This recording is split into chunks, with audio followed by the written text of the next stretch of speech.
बांग्लादेश की प्रधानमंत्री शेख हसीना बांग्लादेश छोड़कर भारत आने के बाद भी वहां हिंसा थमने का नाम नहीं ले रहा है। वहां हिंदू अल्पसंख्यकों पर अत्याचार और प्रताड़ित किया जा रहा है। इसके खिलाफ आज आसनसोल के गिरजा मोड़ से जीटी रोड शनि मंदिर हिंदू जागरण मंच की तरफ से विरोध जुलूस निकाला गया। इस जुलूस में बड़ी संख्या में हिंदू जागरण मंच के कार्यकर्ता उपस्थित थे।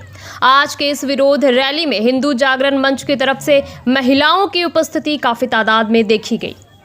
अवगत आছেন যে বাংলাদেশে 5ই আগস্ট প্রধানমন্ত্রী খালেদা জিয়া পদত্যাগের পর সারা বাংলাদেশ ব্যাপী ছাত্র আন্দোলন নামে যে অরাজকতা, তাদেরও রাষ্ট্রভক্তি নাই, পরে হিন্দুদের উপর যে অত্যাচার, মায়েদের উপর যে অত্যাচার, লুণ্ঠন ভাঙচুর, ভয়ঙ্কর হিন্দু বিরোধী আন্দোলন চলছে বাংলাদেশে।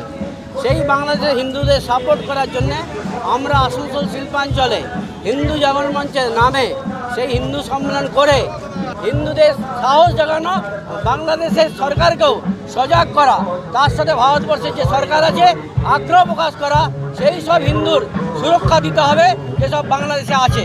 তার জন্য এটা আমাদের প্রতিবাদ। আর এই প্রতিবাদ এখান থেকে শুরু হলো, সারা পশ্চিমবঙ্গ তথা ভারতবর্ষে চলবে। আপনারা সবাই অবগত আছেন 46-এ যে দাঙ্গা হয়েছিল নয়াখালী, তখন 29% হিন্দু ছিল। তারপরে 71 সালে মুক্তিযুদ্ধতে হাজার হাজার হিন্দু, লক্ষ লক্ষ হিন্দু বাংলাদেশে ঢুকে গেছে, বাংলাদেশের পশ্চিমবাংলায়।